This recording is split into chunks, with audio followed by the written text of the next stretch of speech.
बिस्मिल्लाहिर्रहमानिर्रहीम। अस्सलाम वालेकुम। Ali Salman G T V के तमाम नाजरीन को जी स्पोर्ट्स में खुश आमदेद कहता है। कुल्लु नफ्सिन ज़ायक़तुल मौत। जो बशर इस दुनिया में आया है उस बशर को इस दुनिया से जाना है, लेकिन कुछ नागहानी अमवात ऐसी होती हैं कि जो ना सिर्फ़ अपने घर वालों को बल्कि अपने चाहने वालों को और पूरे माहौल को सोगवार कर देती हैं। और ऐसा ही माहौल इस वक्त जी टी वी फैमिली का है। हमारे हेड निसार मेहदी साहब, हामिद हुसैन साहब, हमारे एडमिन, हमारी मार्केटिंग, हमारी प्रोडक्शन टीम, हमारी ऑडियो ड्राइवर्स, मेकअप आर्टिस्ट, तमाम हमारे जो जितना भी हमारा स्टाफ है, जो जी टी वी फैमिली है, वो इस वक्त शदीद जो है वो सदमे से दो चार है। क्योंकि इस वक्त जिस चेयर पे मैं बैठा हूँ, जब आप स्पेशल शोज़ देख रहे होते थे, जब PSL के शोज़ अगर आप देख रहे होते थे या आप T20 वर्ल्ड कप की ट्रांसमिशन अगर देख रहे होते थे, तो उस वक्त अब्दुल्ला जो है वो इसी कुर्सी पे बैठ के शो किया करते थे। अब्दुल्ला जो कल एक नागानी हादसे में खालिक हकीक़त से जा मिले, आज हमारे दरमियान नहीं है, लेकिन हमेशा GTV में, GTV की फैमिली में हमेशा से अब्दुल्ला जो है वो याद रखे जाएंगे। कुछ तस्वीर आप देख रहे हैं, ये इनकी तस्वीर इसी स्टूडियो की हैं कि जहाँ पे अब्दुल्ला स्पेशल ट्रांसमिशन किया करते थे। वासे हबीब के साथ उन्होंने स्पेशल ट्रांसमिशन की, ज़ारा शफ़ी के साथ उन्होंने स्पेशल ट्रांसमिशन की हैं, और भी जो है उन्होंने T20 में और PSL के दौरान जो स्पेशल ट्रांसमिशन की हैं। कल एक रोड एक्सीडेंट में अब्दुल्ला जो थे खालिक हकीक़ी से जा मिले। हम उनकी फ़ैमिली से भी ताज़ियत का इज़हार करते हैं और उनके गम में बराबर शरीक हैं, क्योंकि GTV ये सिर्फ़ एक चैनल नहीं है, GTV एक फैमिली है। यहाँ पे आपको अंदाज़ा है इस बात का कि हम हर एक की सालगिरह, हर एक के ओकेजन को जो है वो याद रखते हैं। हम हर एक की सालगिरह की मुबारकबाद देते हैं। शायद पाकिस्तान में किसी भी स्पोर्ट्स शो में इस तरह नहीं होता होगा कि किसी ने सेंचुरी बनाई, किसी ने कोई परफॉर्मेंस दी है तो हम उस दिन उसको उस दिन के हवाले से हम याद करते हैं। अमूमन हमारे गेस्ट भी हम उसी हिसाब से लाइन अप करते हैं जिनका उस दिन की मुनासबत से या उस मैच की मुनासबत से कोई ना कोई जो है वह संबंध होता है, कोई जोड़ होता है। लेकिन आज का दिन एक ऐसा दिन है कि जब आज हमारे दरमियान अब्दुल्ला नहीं है, क्योंकि इस वक्त जो है वो अब्दुल्ला इस वक्त GTV का हिस्सा नहीं थे, लेकिन हमारे दिलों का हिस्सा वो हमेशा रहेंगे, हमेशा हमें याद रहेंगे। जब जब हम ट्रांसमिशन करते रहेंगे हमें अब्दुल्ला की याद जो है वो ज़रूर आएगी। कोई इन्हीं चेयर्स पे, जिस पे मैं बैठा हूँ, इन्हीं चेयर्स पे बैठ के वो शो करते रहें और इस स्टूडियो में जो है इनकी खुशबू, इस स्टूडियो में जो है इनकी यादें जो हैं वो बसी हैं। जिस तरह मैंने पहले भी कहा कि हमारे जो चैनल हेड हैं निसार मेहदी साहब, हामिद हुसैन साहब, मार्केटिंग से शाद, एडमिनिस्ट्रेशन के लोग, हमारे मेकअप आर्टिस्ट, हमारे जो है कैमरा मैन, हमारा क्रू, हमारे जो न्यूज़ के लोग हैं, हमारे जो मुजाहिद बरेलवी साहब हैं, जो हमारे एंकर हैं, जो सना हमारी जो एंकर हैं जो साथ साथ प्रोग्राम करती हैं, तंजीला मज़हर हैं, अमीर अब्बास साहब हैं, और भी हमारे जो एंकर्स हैं जिनके साथ शायद नाम में से फिरते गम से, जज्बात से शायद मैं ले नहीं पा रहा हूँ, सबकी जानिब से हम ताज़ियत का इजहार भी करते हैं अब्दुल्ला की फैमिली के साथ, और दुआ गो हैं कि अल्लाह ताला उनको इस जवान मौत से जो है वो इस सदमे से निकलने की तौफ़ीक़ अता फ़रमाएँ। क़ालू इन्ना लिल्लाहि व इन्ना इलैहि राजिऊन। लेकिन साथ साथ इतने सारे लोगों के मैंने नाम लिए, लेकिन जो हमारे गेस्ट आते रहें, तौसीफ़ अहमद साहब, मोहसिन हसन ख़ान साहब, क़मर रज़ा इफ़ी साहब, वासे हबीब, साजिद ख़ान साहब, और भी सईद आज़ाद साहब, खालिद ज़िया साहब, और भी हमारे बहुत सारे जो गेस्ट हैं वो भी जो है उन्होंने भी जो अपनी ताज़ियत का इजहार किया है। और मरहूम के लिए जो है वो मेरे मुझसे अल्फाज नहीं निकल रहे मरहूम कहने के लिए, लेकिन बारअल्लाह कि अल्लाह ताला की मर्ज़ी, अल्लाह ताला की रज़ा यही थी कि जो है वो इनके दर्जात बुलंद फरमाएँ। और जिस तरह ज़ारा शफ़ी जो उनकी को एंकर थी, उनका हाल देखा नहीं जा रहा था, जिस तरह इस सदमे से वो दो चार थी, क्योंकि ज़ारा ने बहुत सारे शोज़ किए हैं, ज़ारा शफ़ी ने अब्दुल्ला के साथ, और उनके वो को एंकर होते थे। इसके अलावा शाइस्ता जो उनके साथ न्यूज़ पढ़ती थी, उसके अलावा जो एक दूसरे चैनल से उनके साथ रही हैं अरीबा, उनका बड़ा साथ रहा है। और भी हमारे जो सफदर हैं जो दूसरे न्यूज़ एंकर हैं, तमाम हमारे इस वक्त न्यूज़ रूम जो है इस वक्त मैं आपको बता नहीं सकता कि किस सदमे से दो चार हैं, लेकिन हम सब अल्लाह की रज़ा में राज़ी हैं, क्योंकि हम सब को वापस उसी की तरफ लौट के जाना है। प्रोग्राम को मज़ीद आगे बढ़ाते हैं और टॉप स्टोरीज़ की तरफ चलते हैं, उसके बाद वापस आके मज़ीद बात करते हैं। मेरे प्रोड्यूसर बता रहे हैं कि आज सबका ही माहौल अजीब सा हुआ है, तो ज़रा ब्रेक की जारी जाते हैं, फिर वापस आते हैं, फिर मज़ीद बात करते हैं।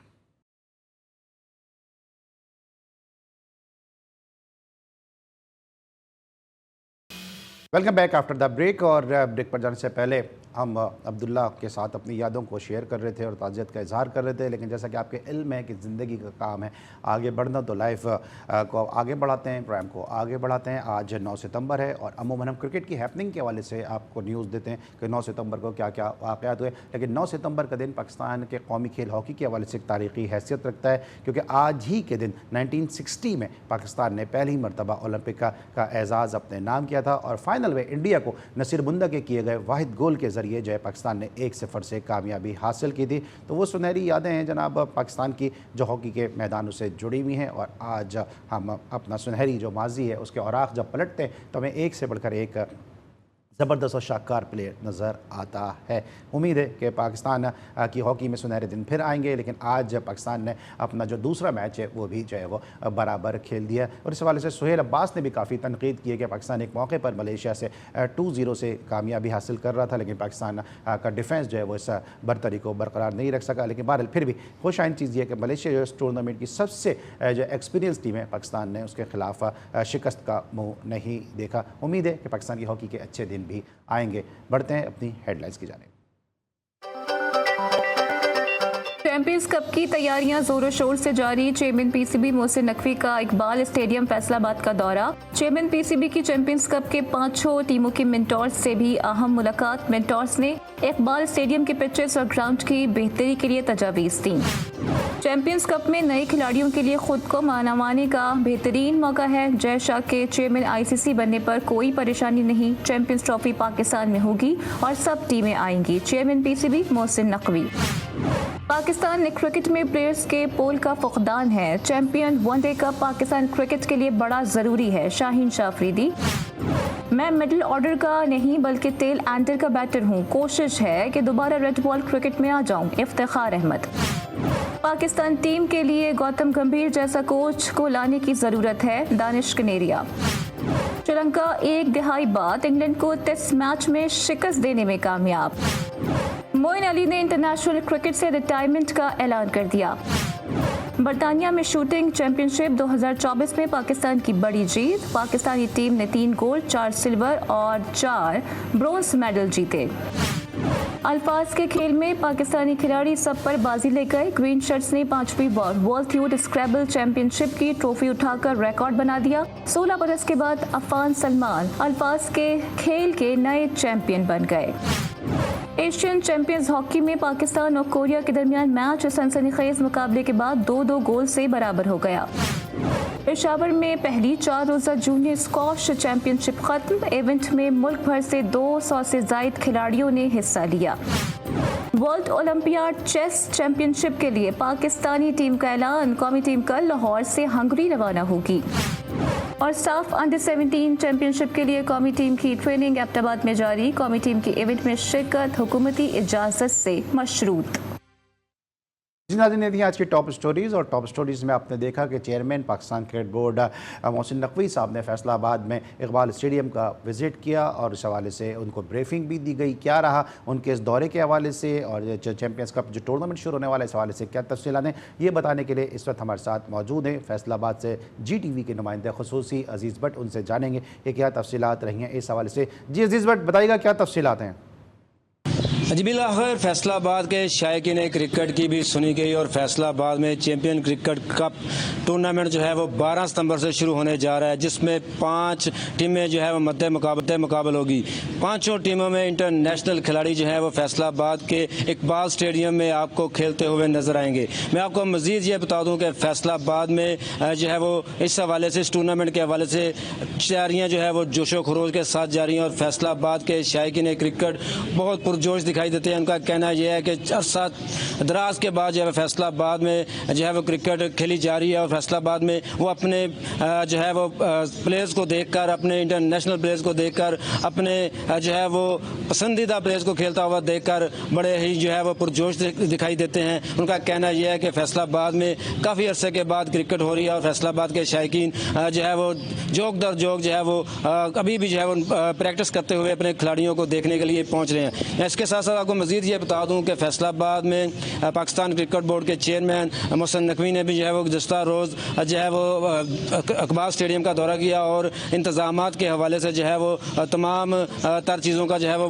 बारीक बिनी से जायज़ा लिया, क्योंकि यहाँ पर फैसलाबाद में काफ़ी अरसे के बाद टूर्नामेंट खेला जा रहा है, तो खिलाड़ियों को दी जाने वाली सहूलियात, उनको दी जाने वाली सिक्योरिटी के हवाले से जो है वो खुसूसी तौर पर तमाम तर चीज़ों का जो है वो जायज़ा लिया गया। इसमें आपको बता दूं कि फैसलाबाद पुलिस की जानब से और इंतज़ामिया की जानब से जो है वो खिलाड़ियों को जो है वो तमाम तर सहूलियात मुहैया की जा रही हैं ताकि इंटरनेशनल प्लेयर जो है वो यहाँ पर खेलें और फैसलाबाद के शायकीन क्रिकेट को जो है वो अपने खेल से महसूस करें। मैं आपको इसके साथ साथ मज़ीद ये बता दूं कि 5 टीमें इसमें मद्दे मुकाबल होंगी और टूर्नामेंट जो है वो 12 सितंबर से 29 सितंबर तक फैसलाबाद में खेला जाएगा, जिसमें शायकीन क्रिकेट का जो है वो जोशो खरोश दीदनी है। ठीक है, थैंक यू सो मच अजीज भाट, हमें तफसीलात से आगाह कर रहे थे फैसलाबाद में खेले जाने वाले टूर्नामेंट के हवाले से। ब्रेक लेंगे, वापस आएंगे, हमारे साथ मौजूद होंगे दुनिया क्रिकेट के दराज कद बॉलर मोहम्मद इरफान। मिलते हैं छोटे से ब्रेक के बाद।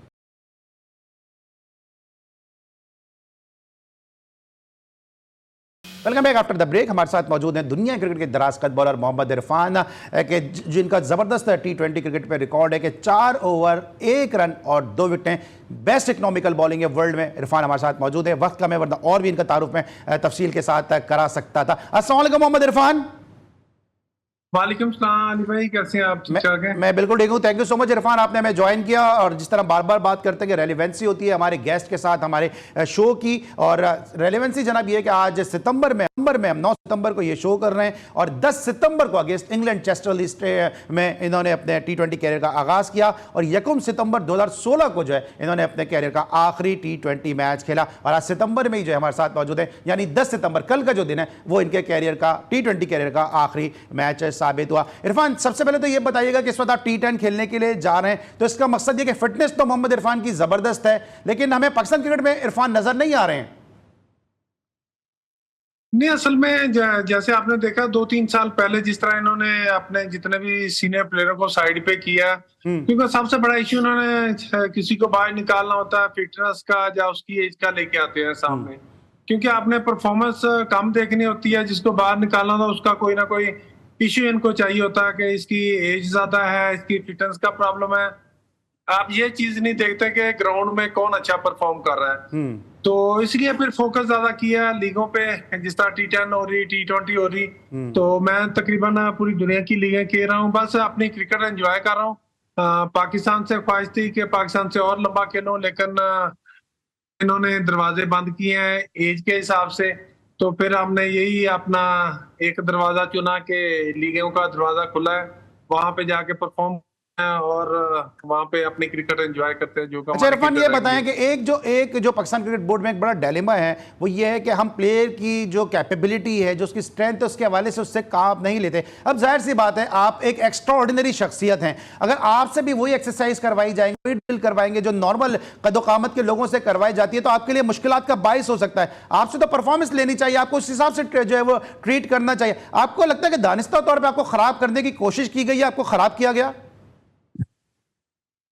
नहीं, सही बात है आपकी, जो आपने कहा मैं इस बात पे एग्री करता हूँ, लेकिन जो प्लेयर जब खेल रहा था उसको उन चीजों का पता नहीं होता है। जब थोड़ा टाइम गुजरता है उसको फिर पता चलता है यार मेरे साथ क्या ज्यादती हो रही है, क्योंकि इतनी हाइट वाला बॉलर और इतनी हाइट वाले लंबे बंदे की इनको ट्रेनिंग का नहीं पता था। वही 5 फुट वाला ट्रेनिंग कर रहा है, वही 6 फुट वाला कर रहा है, वही 7 फुट वाला कर रहा है। तो ये एक क्या कहते हैं पैरामीटर ही नहीं था कि 7 फुट वाली ट्रेनिंग क्या है, उसने कितना रनिंग करनी है, कितना उसने वेट उठाना है। लेकिन हम सब के लिए एक ही है, वो क्या कहते हैं पंजाबी की मिसाल है कि भाईदिया अनुसार वाण इको जा, तो सबके लिए एक ही है कि आपने 20 चक्कर लगाने हैं तो सबने 20 चक्कर लगाने हैं, 10 मिनट में लगाने हैं तो सबने 10 मिनट में ही लगाने हैं। तो इस तरह की चीजें थी जो पहले शुरू में मेरे साथ हुई हैं। जैसे ही मैं फिर USA गया था, वहां से जो हमारे बास्केटबॉल के प्लेयर हैं उनसे, जो ट्रेनर है उनसे मैंने ट्रेनिंग ली। उसके बाद मुझे पता चला कि लंबी हाइट के लिए मुझे ज्यादा क्या जरूरत होती है। मुझे ज्यादा स्प्रिंटें चाहिए होती थी, रनिंग कम करनी थी, साइकिलिंग ज्यादा करनी थी, जिम में आधा घंटा अपना करना, लेकिन स्ट्रेंथ वाली अपनी जितनी भी एक्सरसाइज वो करनी थी। तो ये चीजें मुझे थोड़ी देर से पता, लेकिन जैसे ही पता चली मेरी फिटनेस में और मेरे अपनी बॉलिंग में काफी बेहतरी आई थी, लेकिन उस टाइम से फिर पाकिस्तान की तरफ से एक इशू शुरू हो गया कि जिस तरह पीछे जो सिलेक्टर आए थे उन्होंने कर दिया 30-35 से ऊपर प्लेयर को हम कैरी, पूरी दुनिया अपने सीनियर को इज्जत देती है, लेकिन वहां पाकिस्तानी कंट्री ऐसी है जैसे ही आप 35 से ऊपर जाते हैं तो उसको इस तरह फेंकते हैं, पता नहीं ये क्यों हम इसको साथ कैरी कर रहे हैं। आप इन चीजों को साथ लेके चलेंगे, जूनियर और सीनियर को साथ लेके चलेंगे, तो जूनियर जो आपके हैं वो साथ ग्रूम होते हैं। जितने भी 35 वाले या जो हमारे सीनियर प्लेयर होते हैं, जिस तरह हमें हमारे सीनियर प्लेयर ने सिखाया, इसी तरह हम वही चीजें आके जो हमारे जूनियर लड़के हैं उनको मैं सारी चीजें बताऊंगा, जो दूसरे सीनियर हैं वो भी बताएंगे। क्योंकि इरफान आप एक असासे के तौर पे आपको हैंडल किया जा सकता था। ठीक है, अगर मोहम्मद इरफान आउट नहीं भी कर रहा, लेकिन इरफान विकेटें तो छोड़ के भगा रहा है ना, जैसे इंडिया में हुआ कि इरफान ने डराया और जुनैद खान ने आउट किया। आपको लगता है कि ऐसा दानिस्ता तौर पे किया गया कि मोहम्मद इरफान को सर्किट से बाहर कर दो, क्योंकि उस वक्त शायद अपने मनपसंद लेफ्ट आर्म फास्ट बॉलर को लेकर आना था? हाँ, वो ये चीजें चलती हैं, लेकिन आपको पता नहीं चलता, लेकिन आपको टाइम के बाद पता चलता है कि इसलिए ये सारा कुछ हो रहा था। आपको भगा भी ज्यादा रहे हैं, आप पे प्रेशर भी ज्यादा डाल रहे हैं, बाकी सारे 1.5 घंटा फील्डिंग कर रहे हैं, आपने एक्स्ट्रा फील्डिंग करनी है, आप डाइव नहीं लगाते, आप डाइव लगाने की कोशिश करो। तो इस तरह की चीजें जब आती हैं तो फिर इतने लंबे हाइट के साथ मैनेज करना मुश्किल हो जाता है। तो ये वाली चीजें थी मेरे साथ, लेकिन मैंने फिटनेस और अगर आपने ओवरऑल जितने भी हमारे मैचेस निकाल के देख लें, टीम की जो होते हैं क्या कहते हैं मैच की परफॉर्मेंस की वजह से मैं एक दफा भी नहीं बाहर गया। कभी किसी का दिल किया उसने अपनी फिटनेस की वजह से बाहर निकाल दिया, किसी ने कह दिया कि एज ज्यादा है, 35 से ऊपर हो गया, 30 से ऊपर हो गया, अब हमें इनकी जरूरत है, हम जो हमारे यंगस्टर लेके आते हैं उनको लेके जाएं। अब देख लें, हम 4-5 साल से जिस तरह यंगस्टर को साथ लेके चल रहे हैं, तो कितना हम मतलब कि हमारी जो क्रिकेट है कितनी पीछे चल गई है। हमने अपनी डोमेस्टिक क्रिकेट को वो वाली क्या कहते हैं इज्जत नहीं दी, डोमेस्टिक के जितने प्लेयर था उनको अपॉर्चुनिटी नहीं दी कि आप परफॉर्म करते हैं तो आपके लिए पाकिस्तान टीम के दरवाजे खुले हैं।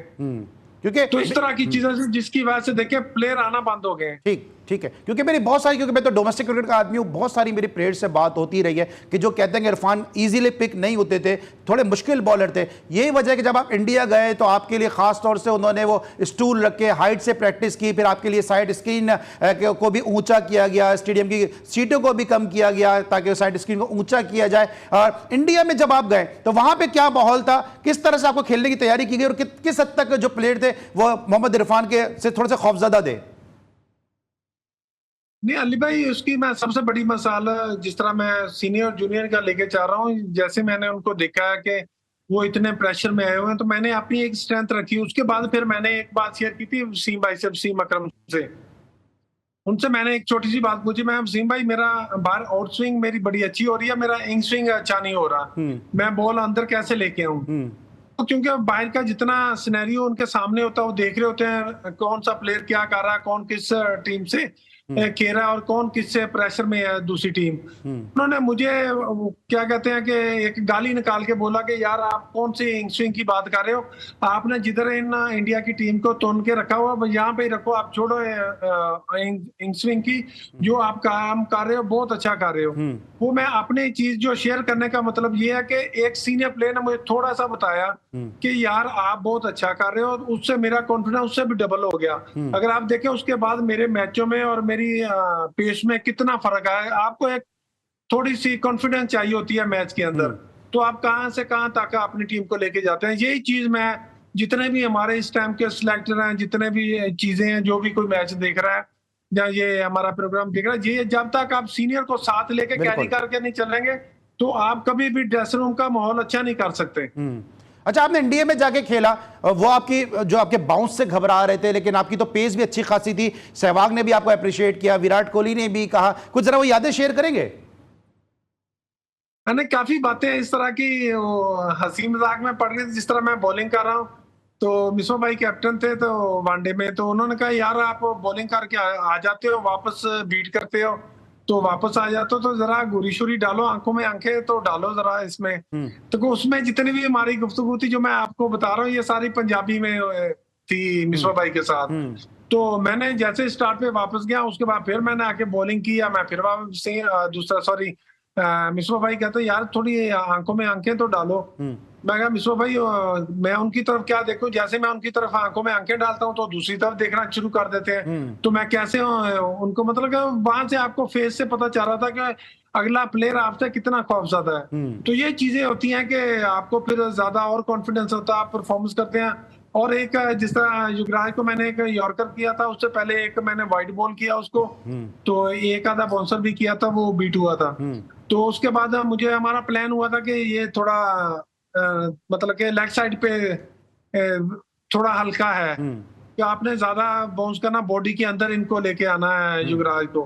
तो मैंने बॉडी के अंदर बॉल किया, वो थोड़ा सा आगे पुश करके तो वाइड होगी। मैंने उसको जरा घुरी डाली तो शुएब मलिक के साथ ही खड़े थे, क्योंकि इनकी आपस में सीनियर थे हमारे, इनकी आपस में काफी गपशप थी। तो युवराज उसके पास जाके कहता यार शुएब, और इसको तो रोको यार, ज्यादा जो प्लेयर होते हैं वो तो जो होते हैं बॉल बीट करके गुरी डालते हैं, ये तो आपका बॉलर जो है पहले ही हमने इससे डरे, ये वाइड से फेंक के भी हमें गुरियां डाली जा रहा है, तो इससे तो हमें बचाओ जरा। अच्छा, ये बताएं, आपका जो स्पेल था जिसकी मैंने अभी प्रोग्राम की इब्तिदा में भी बात की, जो कैरेबियन प्रीमियर लीग में था, 4 ओवर 1 रन 2 विकेटें, अनबिलीवेबल स्पेल था। उस स्पेल की क्या याद है, क्योंकि आई थिंक वहां पे शायद आपके सामने क्रिस गेल भी थे। हाँ, पहली बॉल पे मैंने क्रिस गेल को आउट किया था।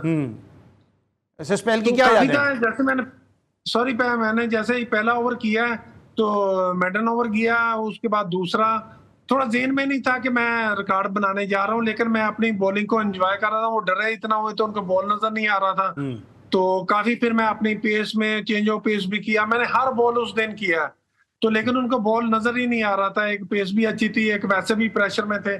तो जो लास्ट रन भी बना है ना लास्ट बॉल पे, उसके बाद मेरे पे 7 वहाब था जब मैं लास्ट ओवर कर रहा था अपना चौथा ओवर, रेगुलरली मैंने 4 ओवर कर दिए थे।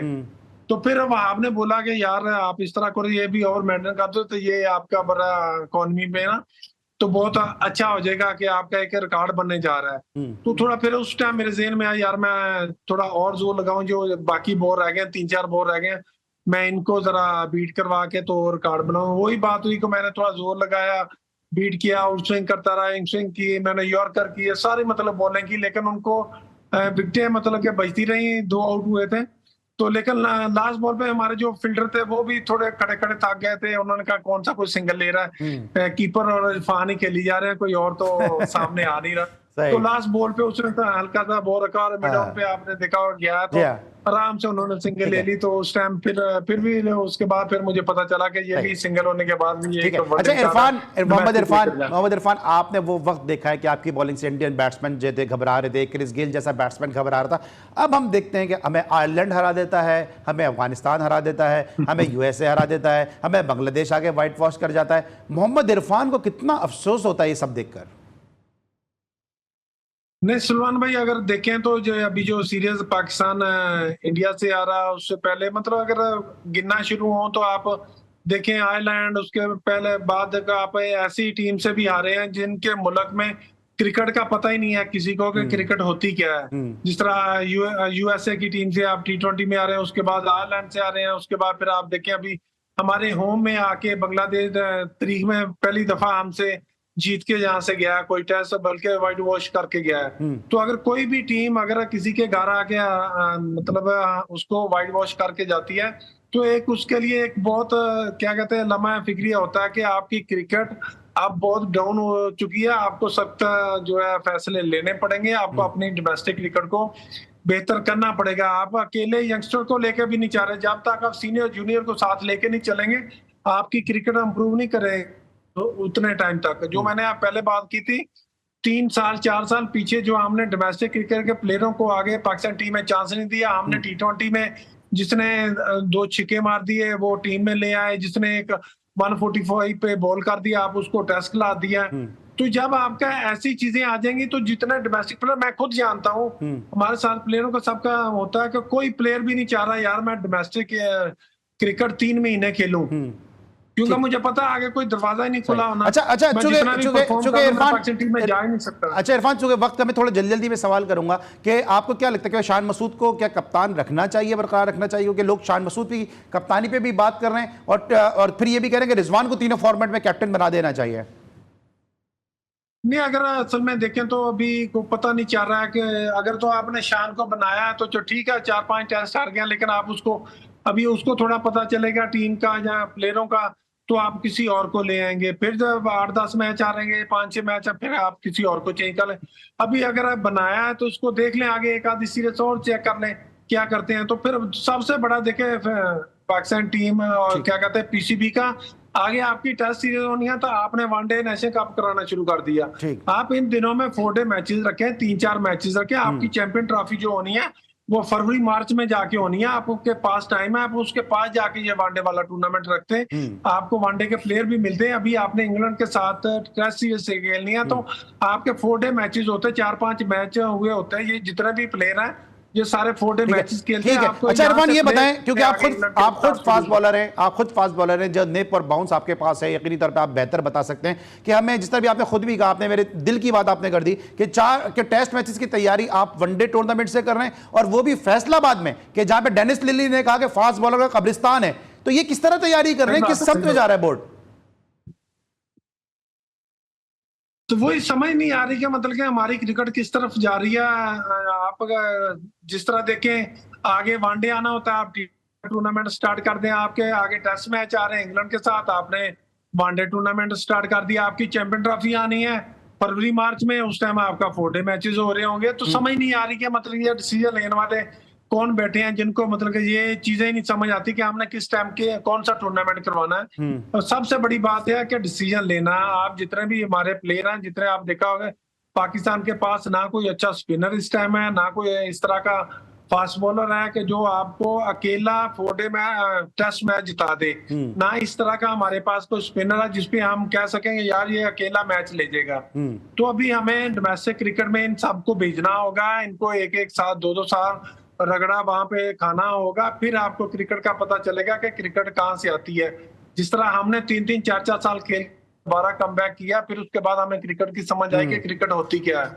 तो अभी आप देख लें, अगर जितना भी प्लेयर हैं पाकिस्तान टीम के, जो अभी टीम के अंदर है, इन्होंने कितने कितने 4 day matches, first class matches Pakistan में खेले हुए हैं। किसी ने 2 है, किसी के 3 है, किसी के 4 है, किसी का क्योंकि इरफान आप डोमेस्टिक की बात कर रहे हैं, और अगर मैं आप ही के मुल्तान रीजन की बात करता हूं तो रमीज एक ऐसा प्लेयर था जो आसानी के साथ टेस्ट क्रिकेट खेल सकता था। सईद अनवर जूनियर बड़ा कॉम्पिटेंट प्लेयर था, बड़ा कॉम्पैक्ट प्लेयर था, वो खेल सकता था। इसके अलावा नवीद यासीन खेल सकता था। जब ऐसे प्लेयर टेस्ट क्रिकेट नहीं खेल सके पाकिस्तान के लिए, तो आज हम देख रहे हैं कि पीएसएल से उठा के आप डायरेक्ट जो है वो खिला देते हैं। तो ये मेंटोर का जो सिलसिला है, इससे आप मुतमईन है? क्योंकि मेंटोर का रोल आप क्या समझते हैं, क्योंकि आप दुनिया भर में लीग क्रिकेट खेलते हैं, क्योंकि जब मेंटोर आपने 50-50 लाख रुपए महीने के ऊपर उसको तनख्वाह दे रहे हैं, फिर coach, head coach, assistant coach, bowling coach, ये कोच, वो कोच, इन सारे कोचेस का क्या जरूरत पड़ जाती है फिर? नहीं, अगर आप देखें पूरे जितने भी होते हैं मैचेस या कोई भी मेंटोर रखते हैं, वो आके डोमेस्टिक क्रिकेट में नहीं, आपकी एकेडमियों में होते हैं। वो प्लेयरों के साथ कैंप लगाते हैं, वहां पे काम करते हैं। ये नहीं है कि आप टूर्नामेंट करवाते हैं तो आप उनको वहां पे रखें 15-20 दिन के लिए, उनको बड़ी बड़ी तनख्वाहें दें, और उसके बाद जैसे ही आपका कोई मेन टूर्नामेंट आए तो फिर आपके पास कोई भी ना हो, फिर आप सारा कुछ कप्तान पे डाल दें, प्लेयरों पे डाल दें। तो आपको एक दिन में या 10 दिन में कोई चीज अच्छी होने वाली नहीं है कि आप एक टूर्नामेंट करवाएंगे तो आपको अच्छे प्लेयर मिल जाएंगे। इस तरह ये तो एक खाना पूरी है। आपने मेंटोर भी रख दिया, उसके नीचे एक हेड कोच रख दिया, एक बॉलिंग कोच रख दिया, एक स्पिन कोच, तो आप किसी को भी नहीं कह सकते, किसी को ब्लेम नहीं दे सकते। प्लेयरों को भी नहीं पता होगा हमने क्या करना क्या नहीं करना। आगे 4 डे में आ रहे हैं हमारे टेस्ट मैच कह रहे हैं आ रहे हैं, तो हम वनडे खेल रहे हैं इधर, वो भी फैसलाबाद में। फिर हमने कहेंगे कि हम डिसीजन ले सकते हैं कि हमने किस तरह की विकेट बनानी है। तो बहुत सारी चीजें आ जाती हैं जिसमें हम ना डिसीजन लेने की पावर नहीं रखते। हम काफी जगह पे गलती करी जा रहे हैं। चेयरमैन साहब ने जिस तरह वर्ल्ड कप के बाद बोल रहा था कि सर्जरी होगी, तो वो भी आपको कोई चीज नहीं नजर आई इस तरह की। तो वो आपके ओवरसीज जितने भी कोचेज आते हैं, देखें अभी डोमेस्टिक में ये कोचिंग करेंगे, ये टूर्नामेंट टेस्ट जो है बांग्लादेश में खत्म हुआ है, तो हमारे ओवरसीज जितने भी हैं कोचेज वो वापस चले गए हैं। अब दोबारा इंग्लैंड आएगी तो वो उससे 5 दिन पहले आएंगे, आके इनको क्या ग्रूम करेंगे, वही मतलब की चीजें बताएंगे। आपको क्या लगता है पाकिस्तान टीम को बेहतर कर सकते हैं? आपको क्या लगता है कि फिर कोचेस क्या लोकल होने चाहिए, क्या फिर फॉरेन कोचेस जो है वो पाकिस्तान के मसले का हल है? नहीं, अगर आपने इंटरनेशनल लेवल पे ठीक है आपने रखने हैं कोचेज, तो उनको फिर यहाँ पे लोकल क्रिकेट में भी भेजें। उनको पता हो कि कौन सा प्लेयर किधर किस तरह परफॉर्म कर रहा है। उसने आना है कि कैंप से 5 दिन पहले आना है, उसने सीरीज खत्म हुई अगले दिन उसकी फ्लाइट बाहर की, उसका कोई फायदा नहीं है हमें। अगर आपने उनको पैसे देने हैं वैसे उनको उधर बैठे भेज दिया करें कि पाकिस्तान के पास पैसा बहुत है, आप यहाँ पे बैठे डॉलर लें, आपको आने की जरूरत नहीं, बस आप वीडियो कॉल पे बता दिया करें जो भी है, तो यहाँ पे हमारे प्लेयर बहुत अच्छे हैं तो वो यहाँ पे परफॉर्म कर लेंगे। अगर आपने उनको रखना है यहाँ पे, वो टाइम दे प्लेयरों के साथ। डोमेस्टिक क्रिकेट में हम देखें कौन से प्लेयर खेल रहे हैं, हमारी डोमेस्टिक क्रिकेट किस तरह की है, हमारे पीछे हमारे पास कितने प्लेयर बेंच स्टैंड पे बैठे हैं। हमें उस टाइम पता चलता है जब एक प्लेयर अनफिट हो जाता है, फिर हमें पता नहीं चलता किसको लेके आना है। तो इस तरह की चीजें बहुत गलती पे गलती है। तो आपको कोई भी मतलब कि जब अगर आप समझें कि अभी पाकिस्तान टेस्ट सीरीज हार रहा है बांग्लादेश से, किसी कप्तान ने कोच ने किसी ने कहा कि मेरी वजह से आ रहा है या मैं जिम्मेदारी कबूल करता हूं, बस यही कि इनकी फिटनेस बेहतर नहीं है, अगर जीत जाए तो कोच ने बहुत अच्छा गाइड किया था, ओवरसीज कोच लेके अगर हार जाए तो प्लेयरों की फिटनेस। अच्छा, ये आप पे प्रेशर होता है? अच्छा इरफान, अब तो आप चूंकि क्रिकेट खेल नहीं रहे और आप जो बात करेंगे वो यकीनी तौर पे कहते हैं ना ऊपर से बात आई है, तो आपकी बात तो ऊपर से ही आएगी, ठीक है, आपकी माशाल्लाह हाइट इतनी है। ये होता है प्रेशर के यार अगर आउट करो तो मेरा नाम जरूर लेना? ये बीच में हमारे लोकल कोचेज होते हैं कई जो जाके लाजमी बताते हैं यार मेरा नाम लेना, और प्लेयरों की मजबूरी होती है, अगर प्लेयर कोई नाम नहीं लेगा तो भाई 1-2 मैच के बाद अगर नहीं परफॉर्म होगा तो वो साइड पे हो जाएगा। ये हमारे इस तरह का कल्चर खत्म होना चाहिए। प्लेयर को चाहे वो किसी का नाम ले ना ले, लेकिन उसकी परफॉर्मेंस मैटर करती है। ग्राउंड में वो क्या करता है वो मैटर करता है। ये नहीं है कि बाहर के 20 चक्कर जो उसने 20 कर दिया 25 कर दिया लेकिन उसकी परफॉर्मेंस जीरो है, ये मैटर नहीं करती। ठीक है। अच्छा इरफान, वक्त मेरे पास महदूद है, 2-3 सवाल जल्दी मैं आपसे करूंगा। एक पहले तो बताइए कि अभी जो मेंटोर्स लगाए इसमें वकार यूनुस है, मिसबा है, सकलैन है, ये पाकिस्तान के बहुत बड़े बड़े नाम है, मुझे इनसे कोई जाती तौर पर इख्तिलाफ नहीं है, लेकिन ये तीनों ही जो है पाकिस्तान के जब हेड कोच थे तो इनका रिकॉर्ड इतना अच्छा नहीं रहा। इनको मेंटोर लगाने से आप मुतमईन हैं? क्योंकि आप तो खुद वकार यूनुस की कोचिंग में खेले और आपका एक्सपीरियंस भी कुछ ज्यादा अच्छा तो नहीं रहा था। नहीं, मैं खेला उनकी कोचिंग में खेला हूँ उस टाइम, मतलब कि जो भी था ये प्रॉपर उस टाइम नए आते। अगर आप उनको मेंटोर लगा रहे हैं, वो हमें भी पता कि हमारे सीनियर हैं, हमारे लेजेंड हैं, इन्होंने पाकिस्तान के लिए बहुत ज्यादा सर्विस दी हुई है, हम इनके खिलाफ नहीं है, लेकिन हम सिस्टम के हैं, इनको प्रॉपर सिस्टम में लेके आए कि डोमेस्टिक क्रिकेट में टाइम दें। ये नहीं है कि आप टूर्नामेंट के लिए बनाएं और उसके बाद फिर पता ना चले कहाँ पे गए। इनको आप अकेडमियों में भेजें, वहां पे कैंप लगाएं, वहां पे इनके पास 5-10 बैट्समैन, जो बैट्समैन इनके पास बैट्समैन भेजे, इनके पास जो बॉलर है डोमेस्टिक में चाहिए। इरफान 2 सवाल और करूंगा, इरफान 2 सवाल और करूंगा। अभी दानिश कदरिया के स्टेटमेंट अपने हेडलाइन में चलाया कि पाकिस्तान को गौतम गंभीर जैसा कोच चाहिए, आप इससे किस हद तक जो है वो सेटिस्फाई हैं?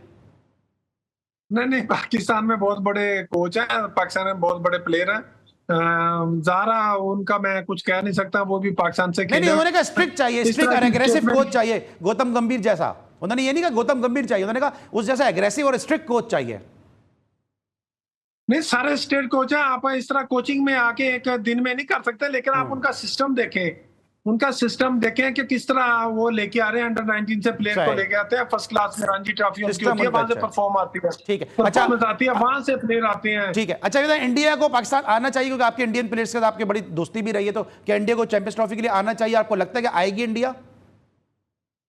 नहीं, उनको लाजमी आना चाहिए। क्रिकेट जो भी है, जितनी भी हमारी सियासत है, जो भी मतलब के दूसरे मुल्क के हालात है, उनसे इसका कोई तल्लुक नहीं होता। जितने भी जिस तरह पाकिस्तान वहां पे जाके वर्ल्ड कप खेला है, उन्होंने बहुत पाकिस्तान को इज्जत दिया है। इंडिया को भी पाकिस्तान आना चाहिए। आखिरी बिल्कुल मुझे 10 सेकंड में, इरफान 10 सेकंड बताइएगा, अभी आप T10 खेलने जा रहे हैं, उसकी क्या तैयारियां हैं? उसके लिए बस अपनी प्रैक्टिस कर रहे हैं, अपना जितने भी हो सकता है अपनी फिटनेस पे थोड़ा काम कर रहे हैं, आगे आ रहे हैं कि मतलब कि अच्छी परफॉर्मेंस हो, वहां से और ज्यादा लिखे हमारे लिए। अच्छा, रिटायर हो गए या बस कमबैक का सोच रहे हैं, हाँ या नहीं? नहीं, अभी कागजों में अनाउंस नहीं किया, वैसे ख्यालों में हो गए।